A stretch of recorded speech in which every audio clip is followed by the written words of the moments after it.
Welcome back, ladies and lizard people, to Reptile Ramblings. I'm your host, Nate, and as always, I'm joined by my verbosely vivacious co host, Mr. Bryant McDowell. Hey, Ramblers, we got a good one for you tonight. And they were joined by Eduardo Navia. Ed, welcome to the show. Hello, hello. Thank you guys for the invitation. So, Ed, you want to tell us how you first kind of got into reptiles and what you do with them now? Like how I got into the reptile world. Yeah. Yeah, I mean, like almost all the people when you are a child seeing Jurassic Park and Steve Irwin documentaries and Austin Stevens and stuff. Then, of course, I was like in some trips because I live in the dry valleys of Bolivia, which you have not a lot of reptiles and amphibians over here. But sometimes we used to go to the Chapare, which is the Amazon from Cochabamba, and over there I was a nightmare for my sisters in special because I used to brought frogs and lizards to the room and they kicked the shit out of me and stuff. Yeah. Uh, And yeah, then I forgot when I was a teenager. I became a basketball player, and I forgot totally about reptiles and frogs and stuff. And sadly, I lost some opportunities when I was a teenager because of that, because I was so focused on other type of shit. And then when I get to see what career I was going to do in college, my sister told me about biology because she has a friend which is Teresa Banadi, which is an herpetologist from Bolivia which work in conservation of the Andean water frogs. And I get to work in the Natural Museum for Cochabamba. And yeah, then I fall in love again with amphibians and reptiles. And then I forgot about basketball. that's a lot. There's a lot to dive into. I Yeah. mean, uh, growing up, were you kind of like the odd kid out? Like, what's the general reception? Like, how do the people feel towards reptiles, snakes, amphibians, stuff like that, compared to like Like you? how they feel about them in Bolivia or Yeah, yeah, yeah, no, there is not a lot of people which loves yeah. amphibians and reptiles over here. There are not a lot of herpetologists too. There are very few, and there are even less people who work with snakes. Hmm. I Is it? think I can count them. Sorry. No, no, no. You go ahead. Go ahead. Uh, I think I can count them with my hand. So yeah, you're kind of an odd duck, as you know, all of us are when it comes to liking herbs. You know, we're kind of the Yeah, odd people out. Um, and no, I'll toss this other question later down the line. But yeah. for general, so the general reception is kind of negative towards reptiles and like probably kill snake. Every any snake, a dead snake is a good snake, Yeah. kind of a deal. Yeah. Of course, it is very bad, and of course, I work with a program. Pucarara Project is the name, which work in the human-snake conflict in Mm. the Chapare region, which is the part of Bolivia which has the most snake bites. And yeah, it is very hard. People really hate snakes, and sometimes they hate you too because you like snakes. And obviously, we're talking about South America, so we're dealing with like a whole Yeah. cast of different venomous reptiles, snakes in general. Yeah. Like corales, like vibras. Like, what are you saying the reptile human conflict? What are the main snakes that are in In the conflict? place that we work the most, which is the Chapare, the Amazon from Cochabamba, we have three species, which is Botrops pliniatus, the pompit viper, then the bushmaster, Lachesis muta, and then Botrops santa crucis, which is the endemic lancehead from Bolivia, which is only in the Chapare region. And those three are the most. Of course, you have coral snakes like Micrurus lemniscatus, Micrurus orinamensis, and stuff, but like almost all in all the places, the vipers are the ones that causes the most bites. Okay, and maybe before diving into those Yeah. species in general, you're saying your background, that one a specific region? Maybe like you said Chaparral, like maybe dive into that. Like what constitutes that zone? What is you saying? It's Amazonian part of Bolivia? Yeah. Yeah, it's indeed the most humid and the rainiest place in all Bolivia. And maybe I think I'm not sure. I am like only saying something that I remember I read before. But I think it is the rainiest place in all the Amazon, in all the Amazon basin. It is like it's isolated because in the north you have the how do you say, the savannas of the Beni, which is another type of ecoregion. So it is very isolated, and that's why you have some species like these Botrop santa crucis, which is only in the Chapare region. And also, it is a little bit difficult place to work on because there is a lot of narco traffic over there, and Mm, that makes stuff a little bit complicated too. a little dangerous, yeah. Yeah, I would not say dangerous, but if you don't get your nose where you don't have to, it is fine. The Well, I old mean, no, go ahead, Nick. the old Americans saying, "Don't start none, won't be none." Sorry? It's like an old American saying, "Don't start something, won't Okay. be anything. So don't start any trouble, Yeah, won't be any yeah, trouble." Or like don't yeah, stick yeah, it don't stick your nose where maybe you don't belong. But I mean, obviously, it's from us outside coming in, we don't know yeah, too much about Bolivia, but obviously yeah. you're saying it's pretty manageable if you just know what areas you're going to, type of deal. Yeah, it is not like I heard some stuff from Mexico and Guatemala where they just stop the car and kill every people which is in the car. It is not like that in Bolivia because sadly there is not a lot of control to narco traffic. Like they are totally fine over there. So it is better for them if they don't make any trouble Mm-hmm. to stay in peace, you know. Mm-hmm. And indeed, where I am doing my thesis, I'm doing my thesis in the Chapare. While I was doing the thesis, they did open a factory just like 20 meters from the main trail. Oh wow! So how did you guys deal with that? Just keep your heads down and just ignore, or Yeah, yeah, yeah. basically.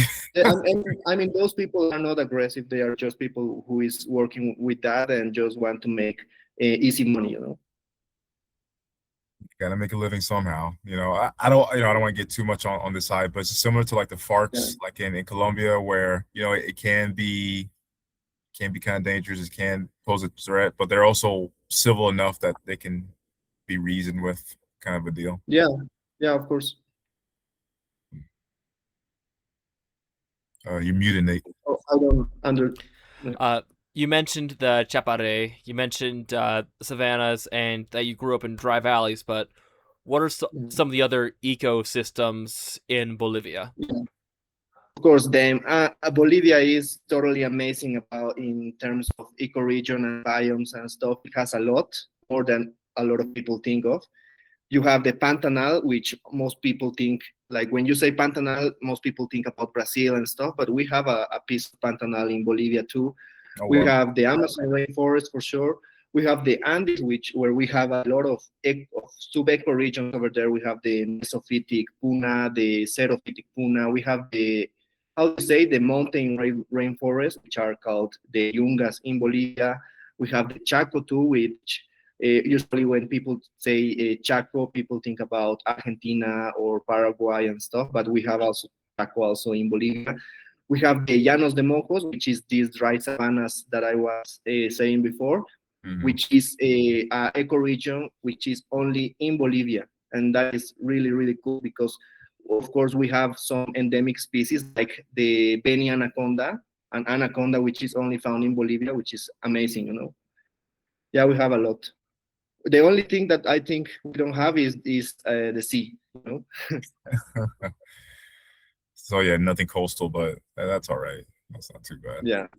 Well, I mean, touch on a little bit of the Bolivia's endemicism. You're saying with these, you say you guys have a little bit of the llanos or some kind of savanna grassland. I mean, Yeah, we have some savanna grasslands. how's that ecoregion? Like, obviously, you've worked in there. Like, how's that? Yeah, I did work a little bit. It is not the place that I spend the most time working on. Hmm. It is a tough place to be because, of course, in the dry season, it is very, very, very hot. There is not a lot of water. There is not a lot of activity of herbs. But of course, that season is the best season to find anacondas. But you don't find a lot of other stuff. And in the humid season, of course, it is also too hot, a lot of humid, a lot of mosquitoes, and Yeah. yeah, yeah, it Uh, is hard. in the dry season, it's good for anacondas. Why? Because are they estivating like in the lodo, like in the mud, or Yeah, yeah, because there is not a lot of water, so you can go into like oh, dry ponds, concentrated and it is areas? easier to see them. Yeah, So they Hmm. become yeah, and so they become a lot more restricted in range, a lot more concentrated, makes them a lot easier to find. yeah, yeah, that is too. Yeah, yeah. If there is a pond that is still have some water, there will be there are more chances to have an anaconda in there. Okay, and obviously we'll shout out your Instagram handle and everything, but you know, crocodilian wise, anything out in Yeah. the savannas or not really? Sorry, I didn't understand. Out in the savannas, are there any crocodilians out there or no? Yeah, yeah, you have Caiman Yacaré, you have Melanosuchus niger, sorry, the Caiman Yacaré, the black caiman. Yeah, mostly those two. Also in the how do you say llanuras, in the plain Yeah, spaces in the Chaco, you have Caiman latirostris too, which is I think is the broad snouted yeah, caiman. I think that is the name. And yeah. yeah, You had an epic shot of you and a buddy handling one. It's like, oh, what a beautiful creature. You know what? oh yeah, Do you guys yeah. have any studies or programs dealing with Bolivia's crocodilians? Not really. Not like me, not really. I work mostly on snakes and human snake conflict.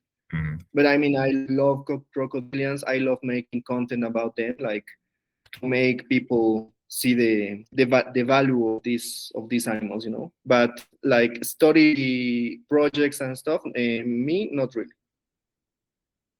Hmm.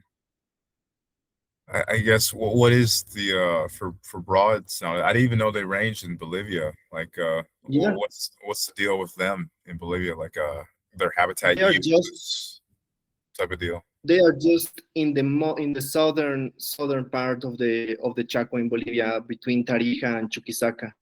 They Mm. have not a lot of a very big range in Bolivia. But where they are, I think they are like easy to see. Okay, so even though it's kind of the fringe of their range, they're still doing well in that edge.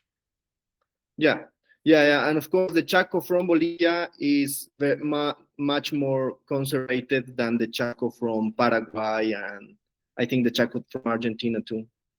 What do you mean? Like it's managed well, or what do you mean by that? Yeah, it is not totally deforested and Oh, okay. fragmented. If you see the frontier, like you go to Paraguay and it is totally like most of the parts are deforested, but the part of Bolivia it is not that bad for the moment, because Bolivia, with this situation about deforestation in Bolivia, is very bad.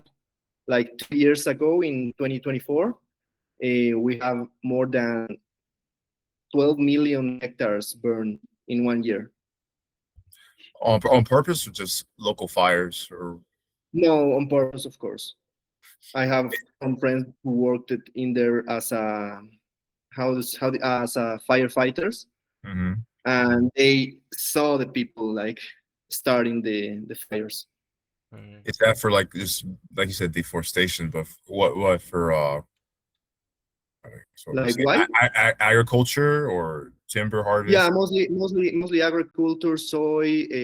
How do you say cows, cattle, Cattle, and Yeah. stuff? yeah, Yeah, ranching. Mm. yeah. Mostly due to that, but that is mostly happening in the llanos from the north, in the Beni, in the Chiquitania and stuff, but not much in the Chaco, at least for the moment. Okay. Yeah, like I said, going into this Bolivia was definitely kind of under my radar, and just in terms of its biodiversity, as you say, and it sounds to be very bio-rich in terms of biomes Yeah. and habitats. What are some of more of your favorite habitats to be in? Obviously, you said you range from like the Chapare, you Mm. like going into Amazonian, but what are some regions you want to explore more of and have favorites of? Like my favorites, of course, it is the Chapare. For me, is the best place in Bolivia to go herping. It is Mm, absolutely insane. The problem is like the social problem in that region. But of course, you have also the Amazon, the Subandean Amazon or Preandean Amazon from La Paz, which is Rurrenabaque, Madidi National Park and stuff, which is also amazing. But I didn't explore a lot there. mhm. Another place that I fell in love is the Chiquitania, most specifically the part of Santiago de Chiquitos, which is very similar to the Cerrado type of vegetation from Brazil. And yeah, you have a lot of amazing landscapes, some endemic species and stuff in there. Okay.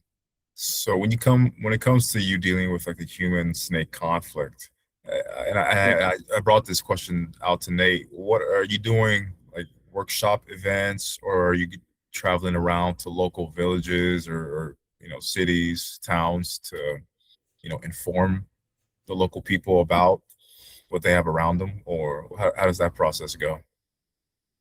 Yeah, with a Pucarara project, which is a big team. We are more than, well, not that big, but we are maybe five, six people. Okay. Uh, Beatriz, Uber, Andy, Christian, and stuff. We usually go like we do educational activities in different spaces. We do sometimes in schools. We do sometimes with scouts. Sometimes we go also to the villages in the Amazon or in other ecoregions to make like talks with the locals and stuff. But we try to do almost everything we could. We also work with the firefighters to show them and stuff. Yeah.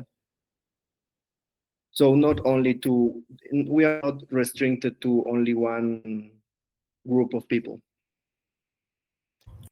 No, good. Yeah, be all inclusive, right? I Mm. guess from you guys starting doing that to now, have you noticed maybe a slight shift? And it may be hard to tell. I mean, you can't just survey a whole country, but do you notice some kind of shift happening, or do you think it's just Yeah. it'll take time? Yeah, of course, it take a lot of time, but we see some differences. A lot of people, like, when after we do the talk, they start sending me photos of the snakes that they found. Sometimes they send me an anaconda or a Mm, bushmaster or some really nice. amazing stuff that they didn't kill due to the talk we did and stuff. And in one place in particular in the Chapare where I work the most, uh, I saw a change because it is a place where I do herping tours also for more than 3 years. And I see a totally contrasting change in these 3 years working with them. We did talks in the schools, and we did talks in the community reunions and stuff. Mm. And we really see a big change in that community in special.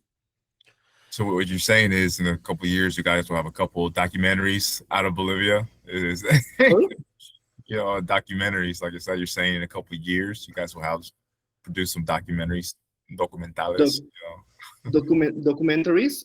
Yeah. If I you were asking if I did some documentaries in there, or No, I'm playing on like, would that be something you guys aspire to do in the future? Make some documentaries. yeah. I really like to make content, to make videos, to do photography and stuff. Recently, we host how do you say, a program from, I think it is from Germany, to come here to document the work that we do with Pucarara project, and it Mm, was really cool. nice. S- Yeah. Uh, so a large part of humans educating people on how to deal with snakes is, mitigating conflict with them. And you mentioned Yeah. earlier the three big species. Is it two species of Bothrops and Lachesis muta? Yeah. Uh, which is kind of obviously I don't know that much as much about Bushmasters, but it's always been kind of the common perception up here that there's kind of rare remote habitat, very rarely found around human snakes. Is that not the case in Bolivia? Are they more Yeah. closer in higher numbers around human populations? Yeah, it is. It is the case in Bolivia too. They are very hard to find. They are mostly in primary rainforest. But the thing, like I was saying, those three, more than the 80% of the snake bites in the Chapare region are from Botrop Santa Cruz's. The other like 5 and 2% are from maybe Botrops bilineatus and lachesis, but still they are the top three snakes that causes the most bites. Of course, there is one that have much more than the other ones. Okay. But if we make a comparison with the coral snakes, there are almost no coral snake bites in Bolivia. Yeah. Almost nothing. Like in 4 years, I think we have recorded only two snake bites in Chapare. I Okay. mean, So that is the nature of coral snakes. You know, Yeah, they're not uber yeah, defensive. Let's say that. You know, they're not the same as yeah. vipers. and One of them. Yeah, go ahead. in contrast to which is the case for most of South America, most of the problems can be attributed to some species of Bothrops. Yeah. Yeah.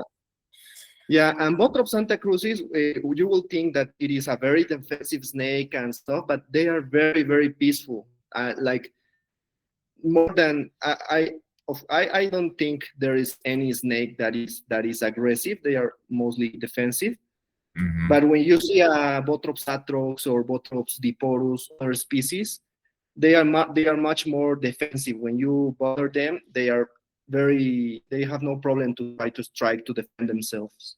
But Very Botrop twitchy. Santa Cruz is a very, very peaceful snake. I don't like really, but they are very common in agricultural areas or peri-urban areas, and that's why. Are you saying is that But the endemic? My bad, I cut off. Is that the endemic Bothrops you were talking about earlier? yeah, yeah, that is the endemic one, which is Okay. very similar to Botrops. Like if you see a photo of that one and you see a photo of Botrops asper, they are very, very, very similar. But what would you say? Is the color more muted, different pattern, or how would you Yeah, the distinguish? post-ocular stripe in Botrops Santa Cruz is a little bit thinner. Mhm. Some individuals are a little bit more pale, but of course they are very variable as like Botrops asper, which is also very variable. Mhm. Do they stay a smaller size? You know, because I know Asper's of the group is Yeah. probably Of course, like the the size is biggest. a big difference. Botrop Santa Cruz is not that big as Mm. Botrop Asper. Botrop Santa Cruz is rich. I saw individual the biggest I saw it was 1 meter 40, 45, something like that. Almost 5 foot. Yeah, Yeah, it's yeah. respectable. It is respectful, and they have a very, very big head. Hmm. Hmm. So, I mean, dealing with the conflict, I would assume when they're being near human settlement, it's usually because they're on agriculture land, or are they showing up in people's houses, or what's the case with both Yeah, Robs? I think it is very similar as other species of botrops, usually in agricultural areas. Sometimes it can happen that one get into the house, but it is not the usual thing to happen. And yeah. Mhm. Mhm. Well, I mean, Nate touched on Bushmasters. So obviously, of the different types of venomous snakes, they account for almost negligible percentage of bites and probably deaths. But how's been your case dealing with them, working with them? I mean, can you touch? With the bushmaster, like Yeah, how are they their behavior? yeah. Just your overall experience with them. They are the chillest snake that I've ever handled or see. Hmm. They usually don't like. I never saw a bushmaster try to bite. I saw three in the wild. In the Okay. wild, Mhm. And I have a friend who worked with a conservation, like a captive conservation program of Bushmaster, and they have more than 25 or something. Oh wow. And also with them, I help him cleaning the enclosures and feeding them and stuff. And also, I did never saw them try to bite. And right now, Nate has pulled up the Bolivian Yeah. lancehead, both are up Santa Cruz. But touching back on the Bushmasters just a bit, what were you guys propagating them like a breeding colony, or what was the deal with having captives? Yeah, I think it is for to produce venom for to make anti venom and other stuff. But Okay. I am not totally sure because I am not. I just go to help this friend who worked there, but I am not like in that project. You know. You're not in that world, but I mean, it would make Yeah. sense because obviously, I think when it comes to like Latin countries, the standard is what Instituto oh, I forgot. It's in you may know Butantan? it's in Costa Rica where they Clodomiro picado.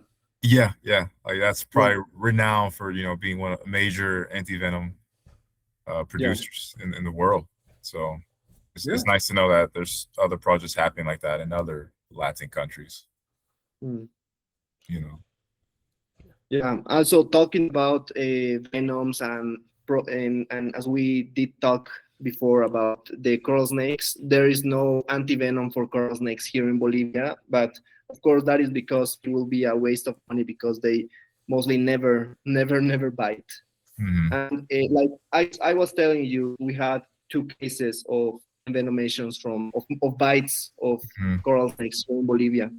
One of them was a child of maybe 3 years old Oof. who saw the coral snake and he was handling like he thought it was a toy Mm. and he got bite in his feet.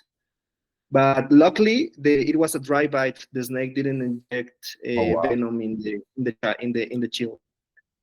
Yeah, That that's awesome to hear because I mean a 3-year-old getting bit with a coral that just sounds like a of Yeah. course. disaster, man. Yeah, it was in the news in all Bolivia and stuff. But luckily, it didn't. Nothing happened to the child. Yeah. The other one, it was like a teenager which was wanting to flex with his friends and Flex. and, and looking cool, handling the coral snake, and he got bite, and he get envenomating sadly, but He he have lived. a lot of yeah he lived yeah I Yeah. was go. I was gonna say here in the states, I think some data has shown that a lot of snake bites also involve people drinking a little bit as well. So yeah Machismo. Yeah. Showing yeah. off, just being brave. Obviously here in the States, we just have like about 3 corals. Do you know off the top of your head? You guys got like what, a dozen or something like that? The How species many wise. species we have in Yeah. Bolivia? Of Yeah, I corals. think more than 10, maybe like Lemniscatus surinamensis, serranus, Pyrocryptus, Micrurus ortoni, Micrurus aspixi, Micrurus obscurus, Micrurus diana, Micrurus bolivianus. See, yeah, more than 10, of course. I mean, that's just fantastic, man. You sound like a wealth of knowledge just listing off the Latin names. Obviously, that's kind of firsthand basis what you're going to call them down there. But Sorry, if like I don't know if I am saying maybe I can try to say more common names, but I no, don't no, no, know no, no, more no. It's a common names in compliment. English. It's a Okay, compliment. okay, I cool. like it. It's like it. That's how it should be. But that's it cool, makes it man. easier for us to look it up afterwards. Yeah, yeah. I mean, so when it comes to maybe we're a little snake heavy, but vipers you like, or what kind of groups of snakes do you really? What's your fancy, or do you like them all? I love vipers. I really love vipers. And luckily, in Bolivia, we have a lot of species. We have almost 20 species of vipers in Bolivia. Oh wow. Yeah. Yeah, you said you palm viper. What was it? Both of us. What, lineatus Santa or Cruz's. no. The ones that are arboreal, like arboreal Bothrops. Botus Or bilineatus. yeah. Bothrops. Yeah. What's I mean, sorry? how do you spell that one? Spell? I Yeah, think it's Line. B, like B, E, Bilineatus. no. Yeah, bilineatus, yeah. which is the two-striped palm-pit viper. I think is the common name. They're like green and blue, aren't they? And they're Yeah. Yeah, they are green. And in Bolivia, we have the subspecies which doesn't have a lot of orange, which is Botrops bilineatus smaragdinus, okay. That's so specific. which for me is the most beautiful of the two subspecies. Mhm. Are there any other arboreal vipers? Yeah, yeah. My favorite one is Botrops tiniatus, which I had the luck to see them last year in Pando. Nice. All right. Tiniatus, which is like they look like they speckled gold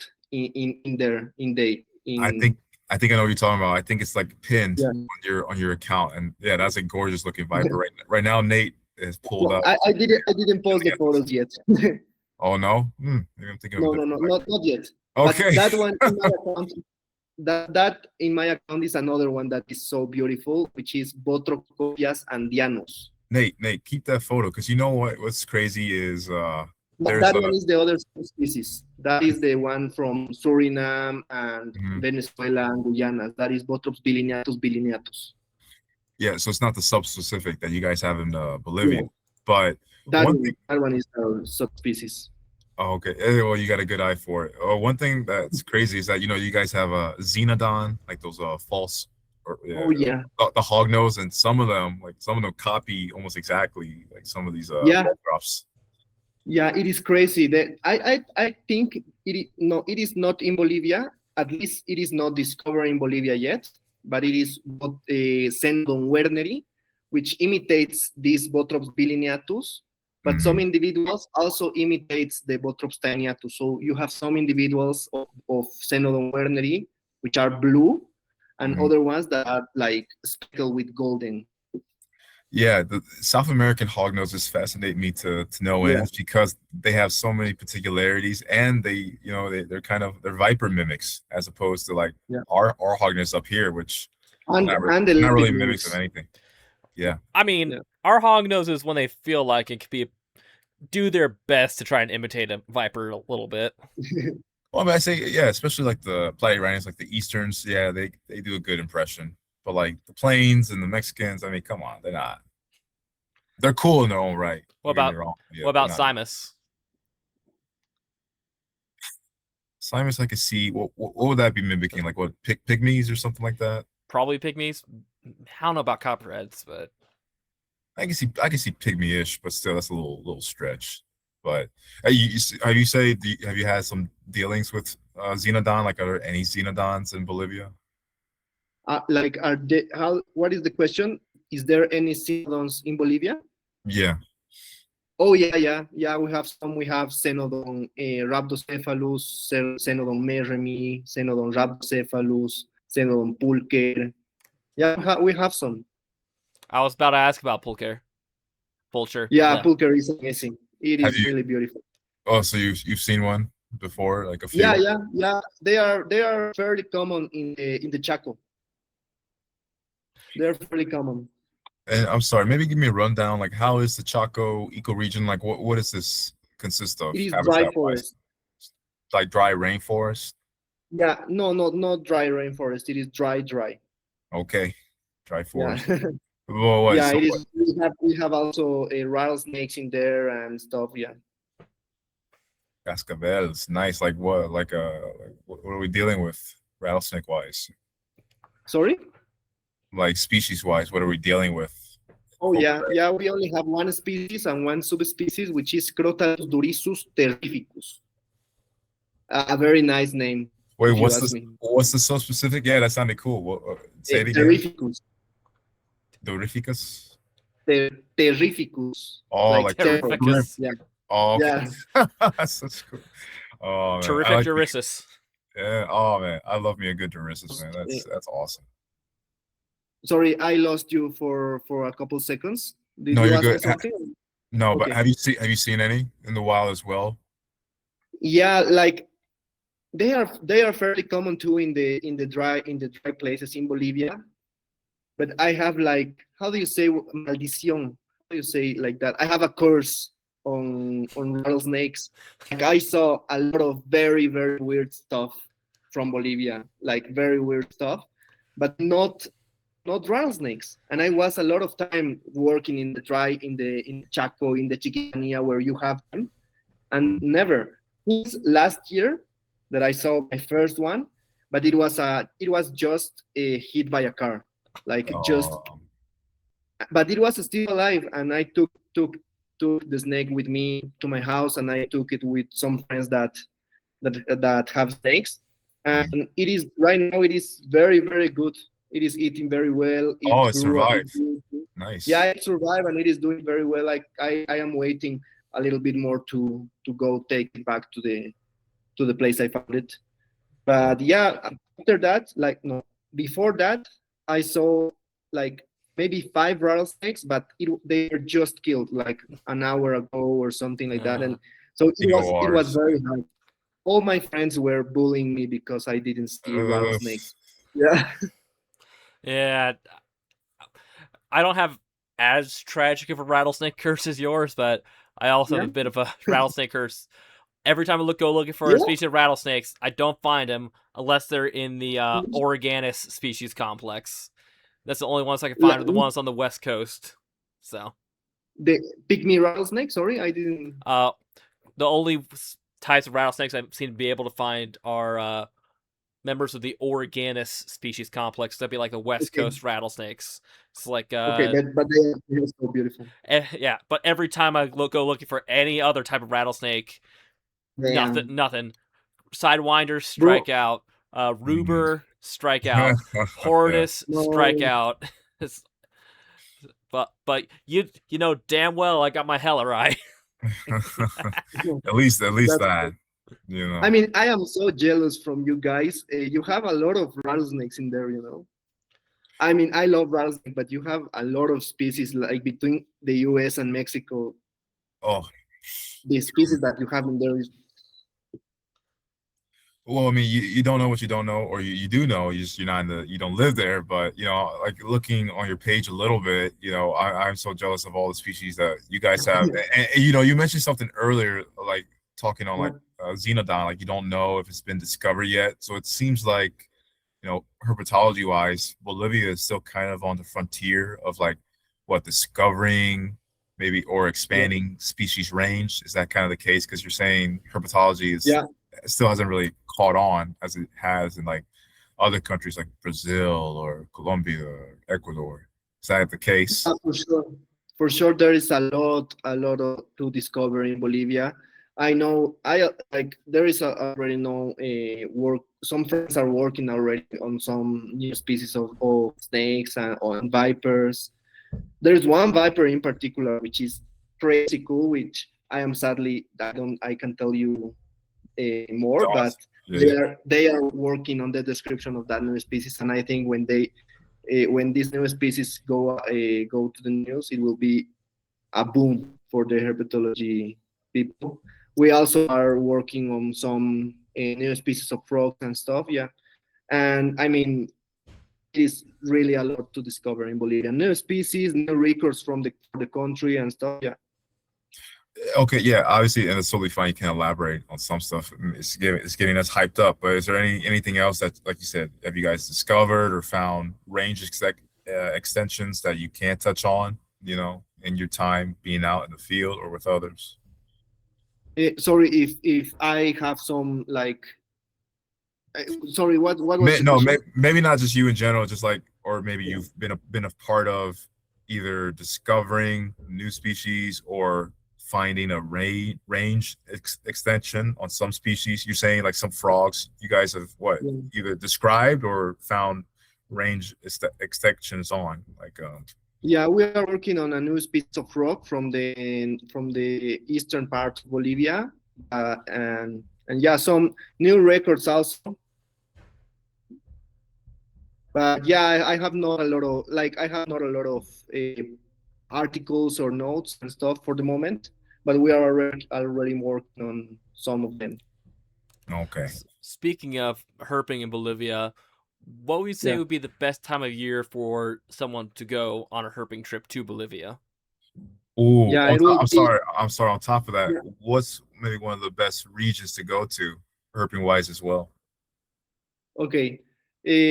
I will say the Chapare region will be the best place to go, but sadly, as I was mentioning before, there is this social problem and stuff in the Chapare region, which make it a little bit difficult to get in there.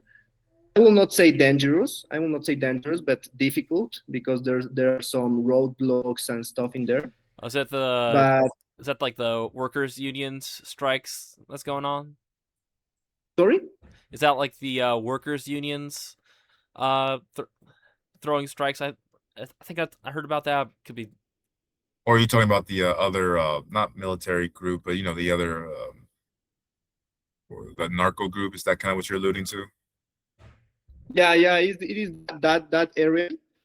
But a lot of people in there, they have like, they usually, when something it is not good in the political um, in the political part, the Mhm. solution for them is to block the roads and Mhm. not let like stuff move from city to city till the government change that, Yeah, yeah, yeah. so there is roadblocks almost every month and stuff. So that is a big problem if you want to make like to make a plan to go to that place. Maybe one week it is good, but the next week maybe it is all blocked. Yeah, and maybe we can touch on that more later when we touch on your herping tours. But back Mhm. to Nate and I. So if we were planning something, what would be around the best time of year The to best go? time, yeah, it will be between November and March, maybe. Yeah. Yeah, of course, the first months of rain, they are the best between November, December, and January. But till March, till April, it is very good. And depend of what you want to see. Also, if you Yeah. want to see anaconda or you only want to focus on anaconda, maybe it will be better to go in the dry season. Mhm. But for most herbs to see a lot of biodiversity, maybe I will say in the rainy season between November and March or April. So it's interesting. You guys are far enough in latitudes to where you guys is for us those months are kind of getting close, and our winters, and that's you're saying Yeah, that's when the rainy season is, and when everything yeah, gets spruced up and all the animals come out. yeah. That is true. But talking about this year, might be a little bit Oh, later in the El, year because we have El this El Nino. Nino. Yeah, Yeah, which will be very bad, and I am very afraid of the forest fires and stuff this year. yeah, make everything dry or drier than Yeah, normal. Yeah. yeah. And so, other than the Chapare, what would you say would be the second best habitat to Uh, check out? Would it be the Chaco? Yeah, maybe if you are into frogs, you will be the Chaco in the first rains of the year. It becomes crazy because as it is very, very dry, as soon as the first rain start to appear, all the frogs came out. Like, yeah. yeah, yeah. And of course, you have a lot of snakes hunting for Mhm. them near the ponds. So it is very, very amazing in that part of the year. And of course, the Amazon from the north part of Bolivia, from between Pando and the north part of La Paz, it is really, really amazing. But it is not. It is very similar to the Amazon that you have in Peru and in Brazil. So it is not that like different. Yeah, yeah. It doesn't stand apart from the other countries. It's not something Yeah. Of course, it is uniquely amazing. Bolivian. Yeah, I just went to Pando for second time this year, and I saw nine anacondas, emerald tree boas, a lot of rainbow. Like it is just amazing. But it is also like all the stuff that you have in there, you can find it also in Peru and stuff. Mhm. Yeah. So what? But if What? you don't, if sorry, if you don't mind, like if you haven't go before to Peru or Brazil and you want to go somewhere, I will say it is like not difference if you go to Peru or Brazil or Bolivia. So Yeah. Bolivia is That Uh. may, a good target. So that may That may be true, but you got to wonder how, each country that has a chunk of the Amazon basin, like how is it more concentrated? Like I'm just speaking out loud. It's not really a question, but I wonder. Like you're saying, your latest trip sounded Yeah, really successful. You said 9 yeah. anacondas and almost 3 boas. You said this year, so that was like when the well, I guess technically the Amazon doesn't really have a dry season, but how were the Yeah. I guess how was that trip? I guess Like in if you're asking the rain season or the dry season. no, that was me going off on a tangent, but like how was that latest trip to the Amazon? Like multiple days, Yeah. We went for maybe 12 days. 12 days. 12 days, yeah. Yeah, and Hmm. it was one of my most successful 12 days of my life. It was really crazy. Uh, Like, what do you think? My bad, Nate. What do you think contributed to that? Like, was it rainy every day, or maybe one night it would rain, another night wouldn't? Like, what do you think contributed to this? It was in the rainy season, so of course the climate conditions are very well in general. And I think also the team that we were on were a team which very good eyes, a lot of experience working Hmm. like helping and stuff. Hmm. And yeah, I think this, and it is just a good place. You have a lot of snakes in there. That's it. okay. And which ecosystem would you say has the highest diversity of animals that are most uniquely Bolivian that you wouldn't really Yeah, find in other countries? it will be for sure the yungas, the how do you say the mountain rainforest. Okay. So yeah, for sure in there, you like the thing over there is that you have a lot of crazy snakes or a lot of crazy frogs and stuff. The thing is that you don't have a lot of density of snakes in there. Or Hmm. frogs, of course. You have a lot of frogs. You find a glass frogs and gladiator frogs and all amazing stuff that you can only find in Bolivia and maybe in a little bit part of Peru, and a lot of very amazing snakes.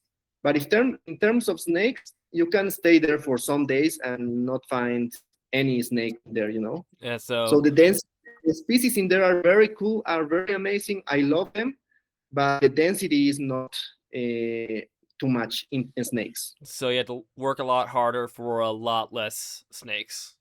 Yeah, yeah. In the starting of like when I started in herpetology, when I was in my first semester in the college, my first trip was to the Chapare, and over there we saw a lot of stuff, a lot of amazing stuff, tree boas, rainbow boas, a lot. And then my second trip was to the mountain rainforest. And I was thinking, oh my God, I will see tens and dozens of snakes and stuff. We were 2 weeks in there and I just saw one, you Oof. know?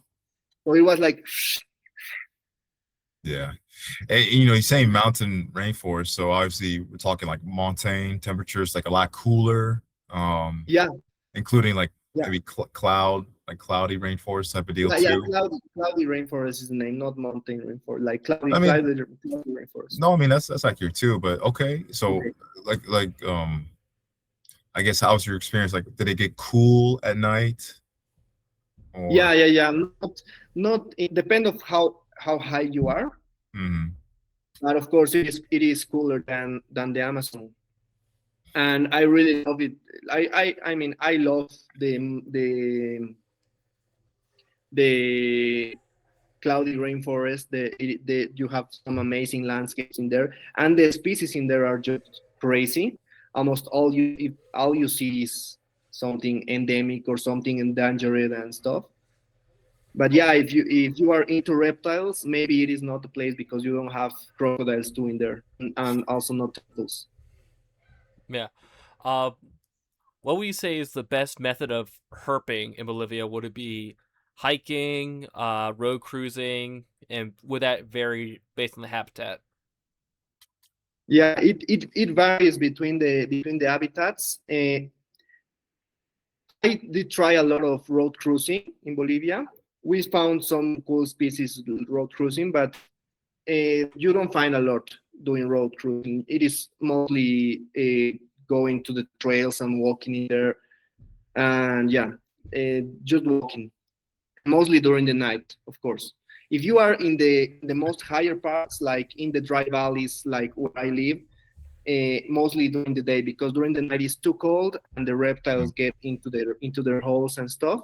So you have to go during the day. But if you are in the lower parts of Bolivia, in the Chaco, in the Amazon, in the Beni and stuff, you have to go during the night to have most chances. Hmm. There's one, like, this is like real specific of a snake that you found. It's part of the Philodrius estivus. It's like a racer type snake. It's green. Oh, this last one that I saw. Yeah. That you know, because we don't have that genus in North America. It's such a cool Yeah. looking snake. I mean, Yeah, they're amazing. what are they like? If you see it in first person, it is very similar to a green mamba, just way smaller, you know. But Yeah, it looks like a green mamba, yeah, it and does. they are semi-venomous, but they are fairly like their venom is potent. It Yes. can like yeah. No, my bad to cut you off. But you know, we follow this one guy, Dr. Zach Loftman, and you know, he has this one book on those guys and others, and like he mentions, like, yeah, they actually are. There you go, Nate, with the shout out. He mentions that they are surprisingly potent. Their venom, you know, most of the species in that genus. You know, here You got surprised. we actually keep one. We actually keep like at least one species like in captivity. Like, the Baronai. You know. Aphilodius baroni. Yeah, I will die to see that species. It is very amazing. We just saw one last month, recently hit. Just recently hit. So those are too fresh. Those are in Bolivia. Yeah, those are in Bolivia too. Are they? Yeah, there is a lot of stuff, but you will not think that it is in Bolivia, but it is.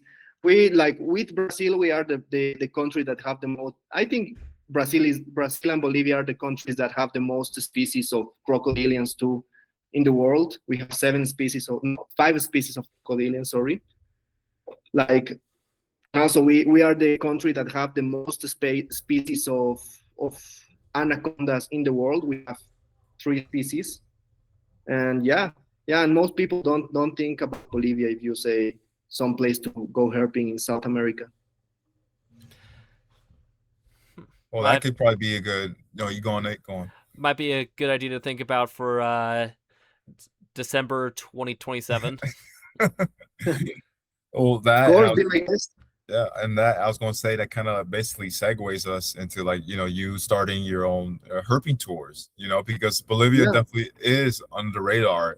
I think mainly due to just the political nature, you know, the past that you guys have had and yada yada. But it sounds like from what you're saying, you know, the danger aspect is starting to subside. Obviously, every Latin country has its pros and cons and its issues, but it seems like Bolivia hopefully is getting on the right track.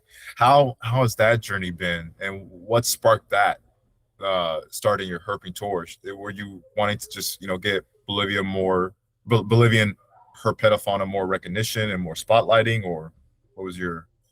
Yeah, in a part is that, of course, like putting more light on the herpetofauna that we have in Bolivia. But I usually do that mostly because I want the local people which I work with to realize that they can get rewarded without necessarily destroying the forest. Like they can have the forest totally fine, and they can get money because of that, because there are tourists that want to see the biodiversity that we have to offer and stuff. So mostly because of the local people. And because I saw. No, go on. No, go on. Because I saw in the north part of Bolivia, in the part of La Paz, Matiti, Rurrenabaque, there is a lot of tourists there. There were a lot of like, and the government helped it a lot in the past to the people from this part to improve the tourism and stuff.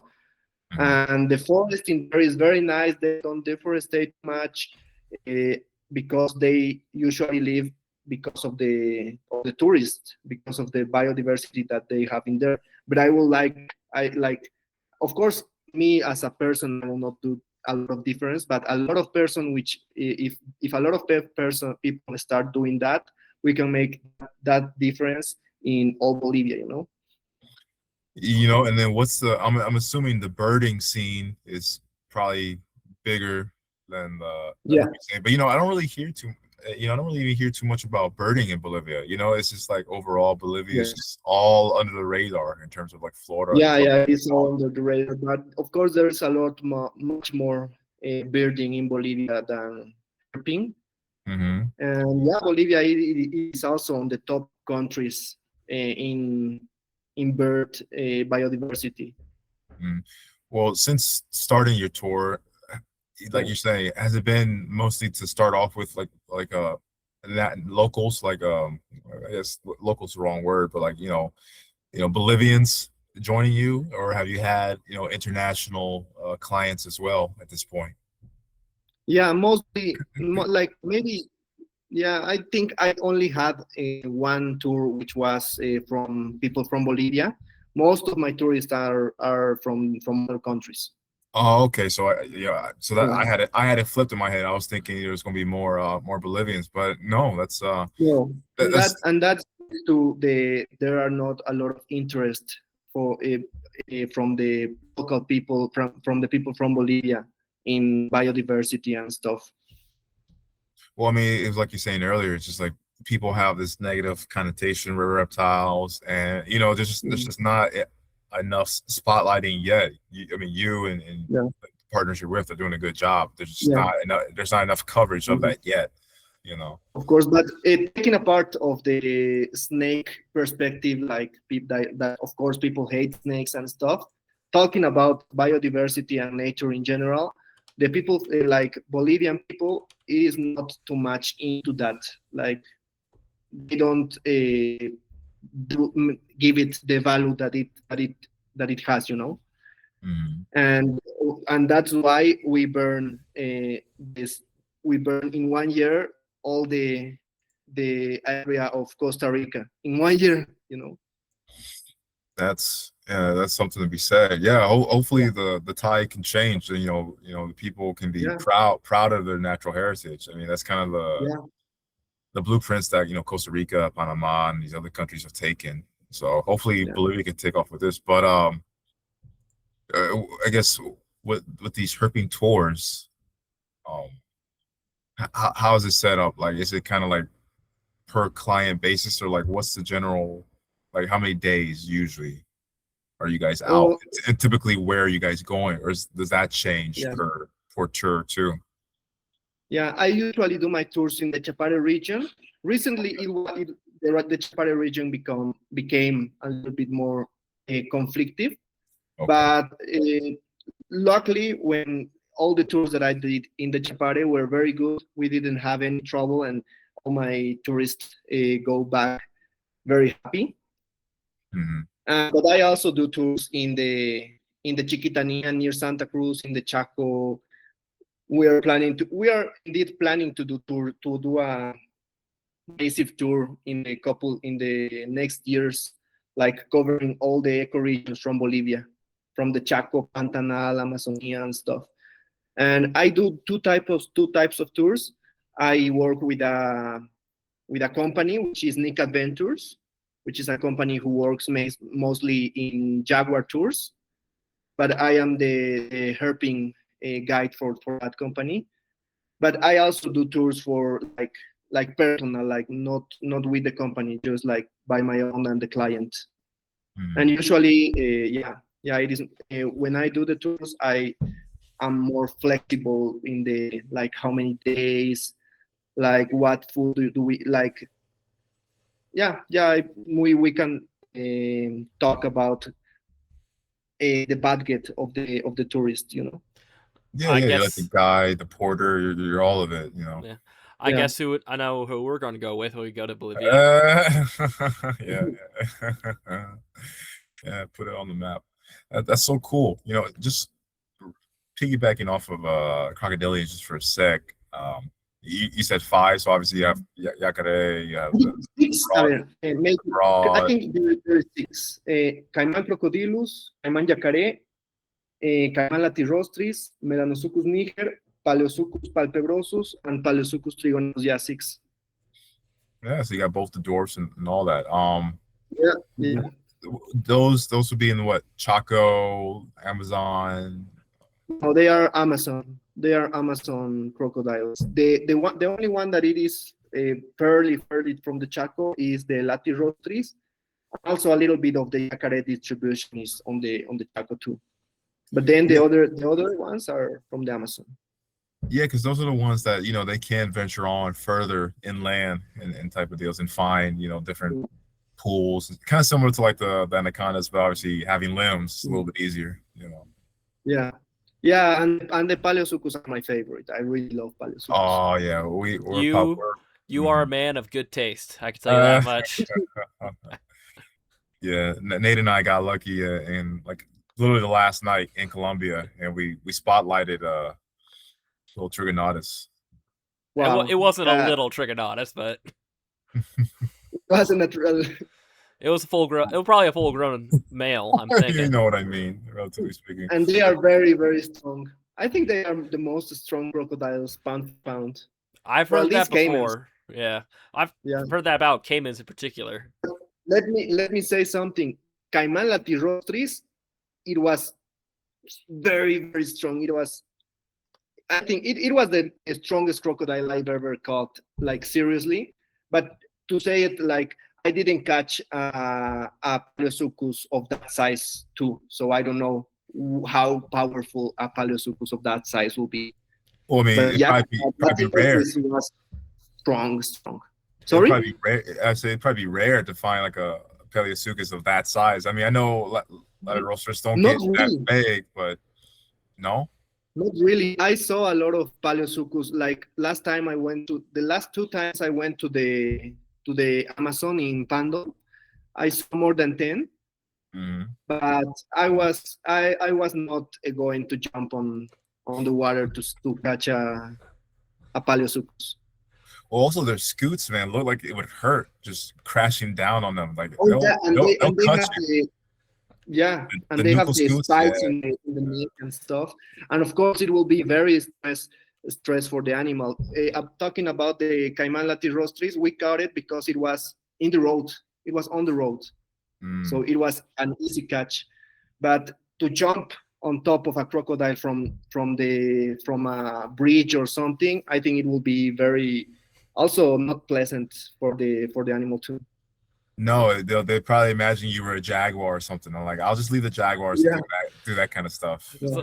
They're just looking up, going like, "Oh, that's the ugliest looking jaguar I've ever seen." Why is he so squishy and soft? Yeah. Where's his hair? Does it have mange? Yeah. That's crazy. No, yeah, we're croc nuts over here, so that's so cool. And you said you seen I mean, I'm assuming you've seen all the crocodilian species being born and raised. Yeah. Look, luckily the Caimán latirostris was the last one that I have here. Okay. I already saw it. So. And you're saying that one had my bad. You're saying that one has the smallest range in Bolivia. Yeah. It is between the Caimán latirostris and the Caimán crocodilus, because Caimán crocodilus is also only in the very, very north part of Bolivia. Huh. Well, I guess why? Because it eventually gives way to like yacaré caimans. Yeah. Okay. Yeah. Makes sense. Yeah, I think. Yeah, I think I love the snakes more than anything, but in second place it is crocodiles, of course. In terms of the weather down there, what's it like seasonality wise? Like during, say, June, July, August, like how cold does it get? What's the difference in rainfall between different areas? Yeah, of course it is very, very dry, and in the lowlands, it is hot all year.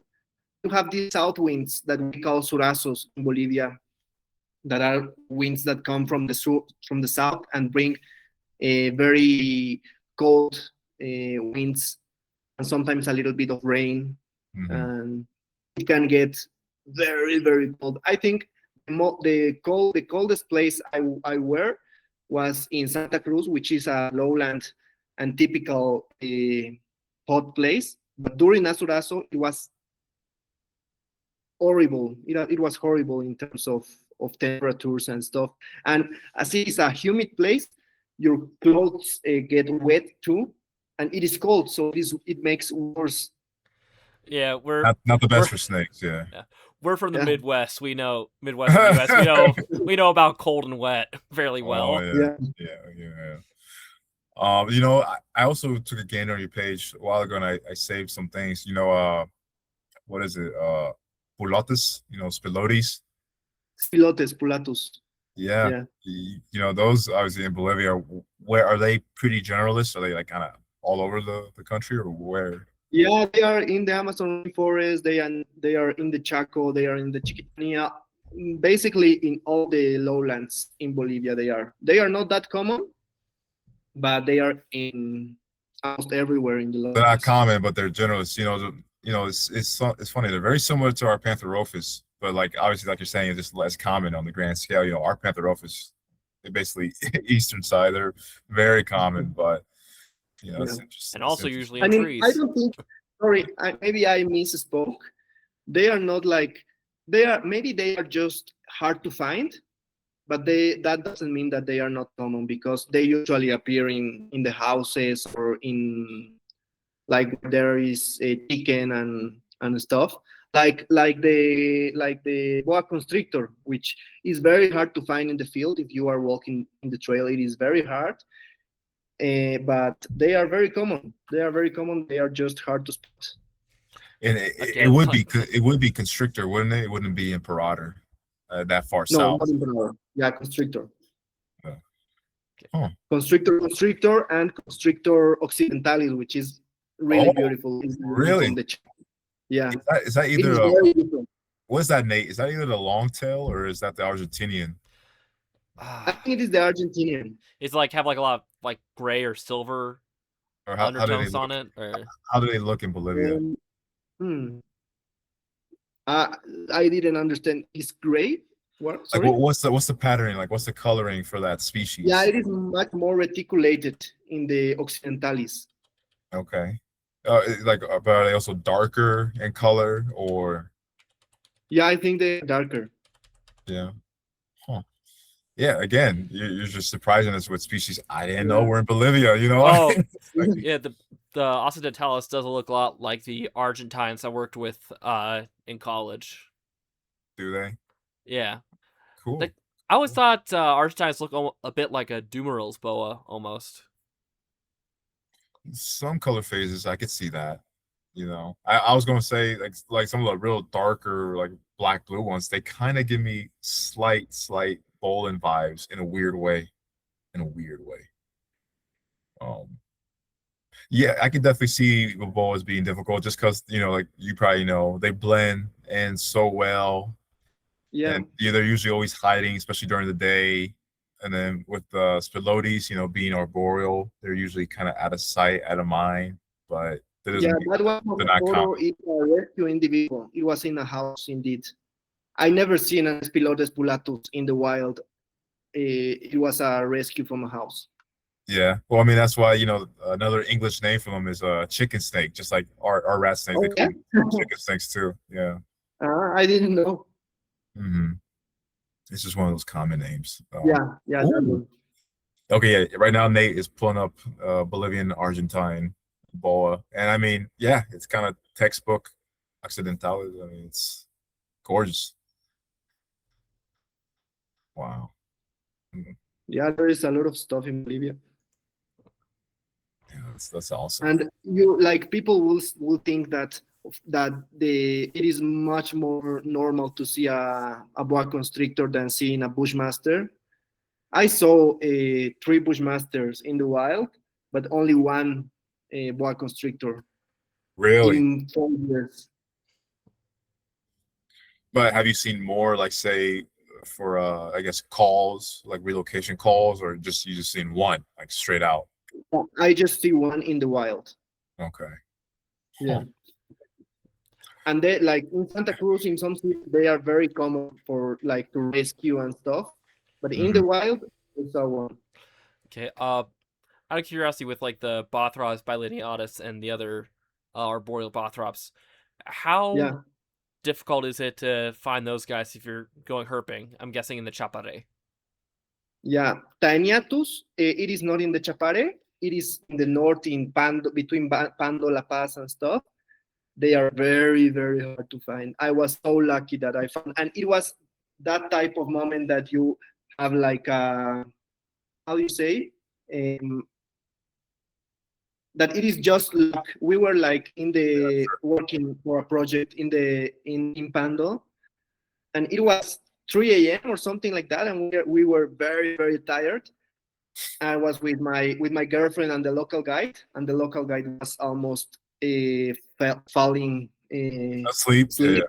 yeah. Yeah, and I told them, okay, guys, let's do only 15 more minutes, and that's it, and then we go. Yeah. Yeah, yeah. That herping tale is old as Yeah, time. Yes. yeah, and we work and we saw the Tainiatus, which is I think it is the third record in the country. Oh wow. And we were like I was not. It was that species that I was thinking I will never see in my life. Yeah. And there was a friend of mine, which is it is very, let me not say old, like he's like maybe older than me. Sure. Sure. He been working in Bolivia for more than 30 years, and he worked a lot in that region, and he didn't saw not a single Tainiatus in that time, and he didn't came with me to that work. He was going to go with me, but he didn't. Oh. And in that trip, we saw the Oh, Tainiatus. that's gotta sting a little bit. Yeah. Yeah. Uh, But talking about the Botrops bilineatus, which is the other one that you were telling me, it is. I think it depends of the place because it is not a very common snake in all the areas. But then you find a hot spot where you have a lot. Uh, I have that the place that I usually take my tourists with me to the Chapare. I think is the maybe the one of the top places to see that species in all the world. I sometimes the last trip that I made over there for my thesis, we saw more than 10. And Nice. That is a hot in all spot. my years, yeah, I Yeah. think I did maybe 12, 12 tours to that place. And in all the tours, we found that species. okay. Yeah. That makes sense. That's like the case with a lot of snakes where they may be widespread, but you only find them in decent numbers in a few spots here and there throughout their range. Some fidelity. Yeah, that's Yeah. pretty cool. That's great. Yeah. And Yeah. with that snake, it's a little bit scary because you say like it is an arboreal snake that could be at the height of your neck, Eh, and Sure. all the forest is green. So I usually when we go herping, the some people stay in the trail, and I get into the forest, like getting inside and outside from the Little forest, bushwhacking. trying to. Yeah. Yeah. And when I start seeing, oh, bilineatus, oh, another bilineatus, another, and I start doubting and saying that better if I go only by the trail. Eh, yeah. well, yeah. At that point, once you're Yeah, spotting them, it's like you yeah, better. It is better going. yeah, You know, it's funny yeah, at yeah, night. Are you yeah. also seeing? Are you also seeing some prey species? Like, are you seeing sleeping anoles or just sleeping lizards in Yeah. general? Yeah, yeah. I don't usually don't find a lot of lizards because I'm mostly minded to find snakes. Mm. But we have very cool lizards in here. We have the Engialoides palpebralis, which is I don't know the common name, but it is this lizard which has horns Like a and a casque lot of or a. yeah, Hmm. Do you have tegus? yeah. We have I think three species of tegus. We have Tupinambis rufescens, Tupinambis teguixin, and Tupinambis. I don't remember the other one, but I think we have three, maybe Are, more. are any of them like the real heavy-bodied ones, like like red Yeah, tegus or black and white yeah. ones? You got the red Yeah, one. the black and white is the rufescens. Is if I am not if I am correct, the black and white is rufescens, and the red one is Tupinambis. I don't remember the name, but it is also in Bolivia too. Oh man, those are such cool lizards, man. Especially like the bigger Yeah, bodied species. They're real cool. they are amazing, and they are very common too. They Yeah. are very hard to catch, but they are very, very common. Yeah, man, because I mean they run like a freaking raptor, you know, Yeah. the legs and everything. Yeah. Near the city of Santa Cruz, you can go to almost anywhere. If it is sunny, you will see them. Hmm. I mean, obviously, probably you have iguanas as well, you know, like Yeah, we only have iguana, and it is not common. I never saw one, and they are very, very hard to see in oh Bolivia, but we have them too. man. Oh, what about okay? I'm just going off like random Yeah, species, no worries. specific questions, but like any dry marking, like any of that. Yeah, we have Remarcon corais, Oh, and like they are also, big boys. as you know, they are common during the day. Mm-hmm. Yeah. Another random species ask, Hydrodynastes Yeah. gigas. You guys have Oof. Hydrodynastes is another big colubrid and amazing colubrid. They are also in Bolivia, and they are fairly common also. you hear that, Don't say Zach? that. Don't say that. You hear that, Zach? Our next you you hear that, Zach? Sorry? Our next I'm making a joke to one of our potential listeners. You hear that, Zach? You ever want to see Hydrodynastes, you know, link up with us on our next South American trip, I guess. There's this other Yeah, reptile like podcaster this other the reptile good thing about Bolivia is like. Go ahead. Sorry, I was just my bad. I was gonna say there's this one reptile podcaster named Zach who here in the States he actually keeps and breeds a lot of Hydrodynastes gigas, and he says before he dies he absolutely wants to see them in the wild. So might have a potential customer for you. Yeah, it will be amazing. In the place that this company that I work with, which is Nick Adventures, where they usually do the jaguar tours, there is a lot of hydrodynastes in there too. Okay. It is the most common snake to see in that place. Is it because you know there's like aquatic corridors, like either rivers or quebradas? Yeah, Like that? that's why. That's why. And how big would you say those guys get? Like 2.5 meter, maybe even bigger?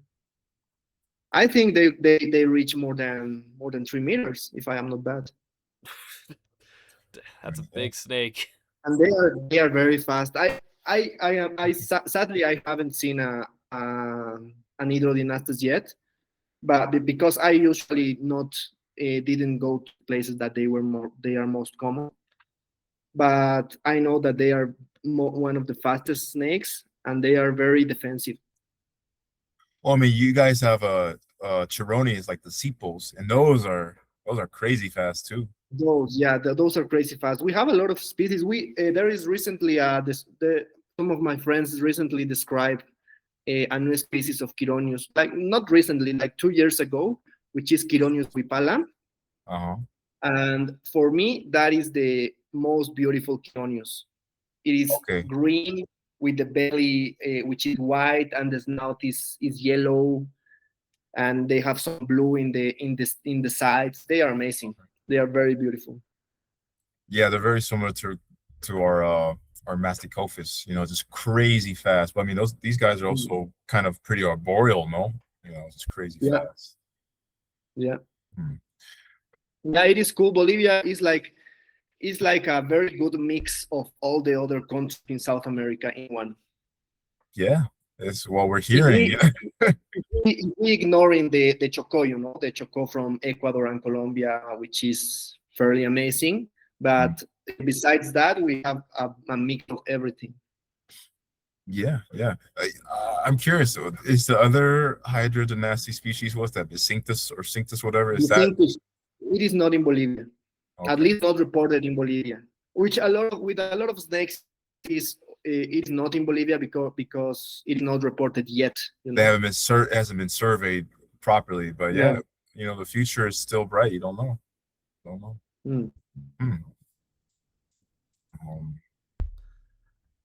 Okay, let's Let me check some other One questions. one thing about your tour. Typically, Yeah. I'm sure you get. When would you say your tours usually start happening? Like they probably happen all year round, but typically when do they start picking up? Yeah, this year I was not a lot of very focused on the tours because I am finishing the career in like finishing the college. So Mhm. I did like some tours I did send it to some other friends. But usually they start in like they are from no from October or August to March, April or something like that. Okay. Yeah. So kind of coincide like tail end of the dry season all the way to the end of the rainy season. Yeah.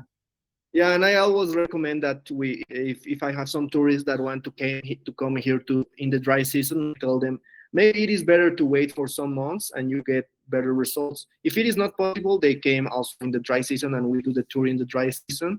Mhm. And in the Amazon, it is always a good place to find snakes, even if it is dry or wet season, you know. Mm. All right. All right. Brian, do you have any more questions?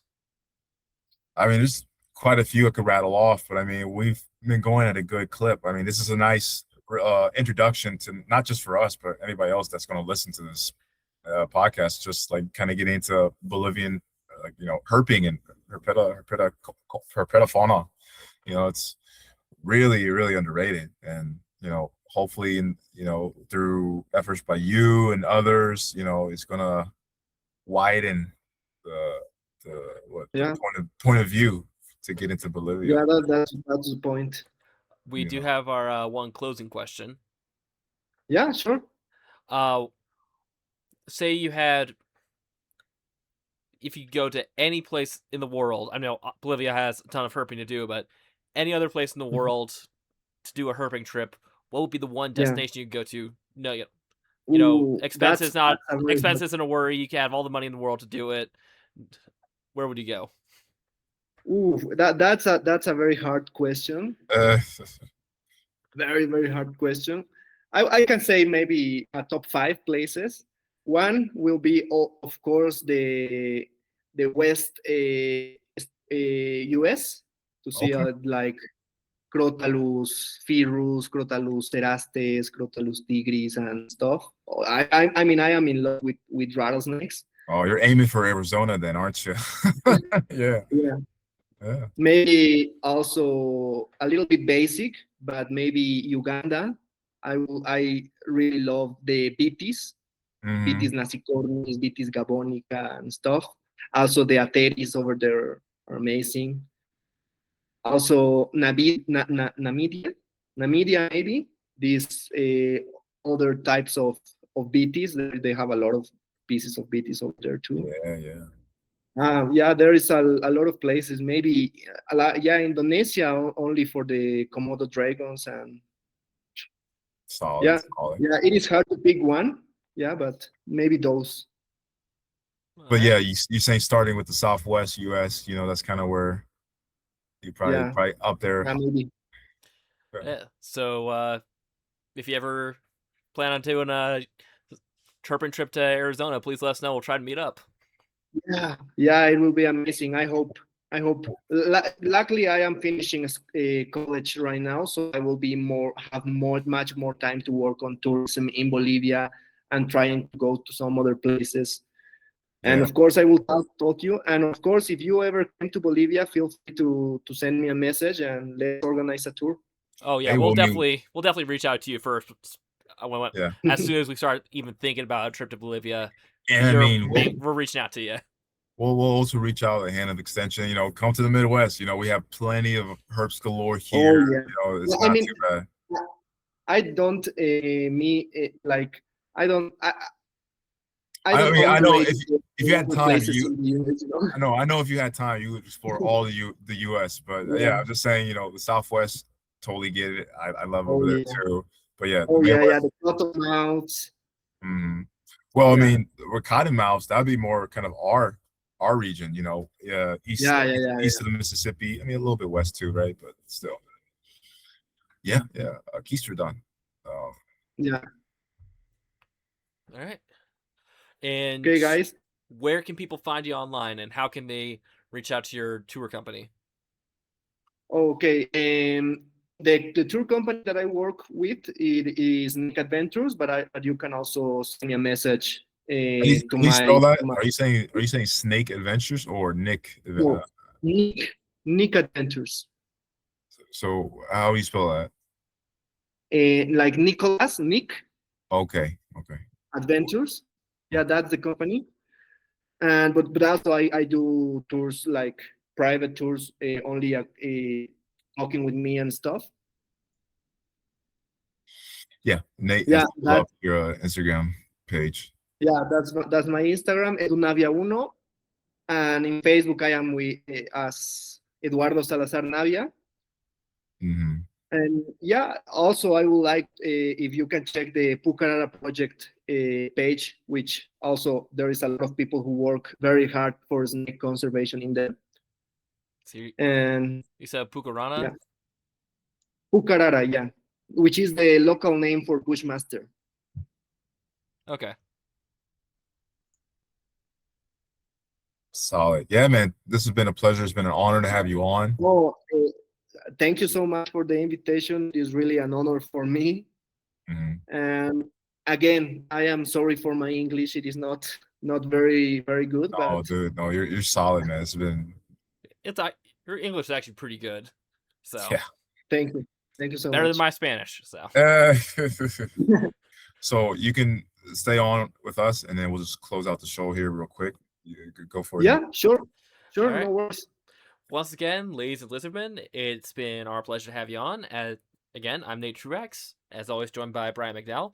You can find me on Instagram at n.j.truax. You can find Bryant at Don_Bon_Jr. And you can also find the podcast on Instagram at Croccast_podcast. That's CROCKAST_podcast. And yeah, please leave a like, comment, boost our algorithm a little bit. That'd be greatly appreciated. We got a couple of interesting guests lined up for the near future, and both me and Brian have a few interesting trips planned out for the near future as well. So if you want to find out more about those, follow along. Thank you. We'll see you, Ramblers. Bye bye.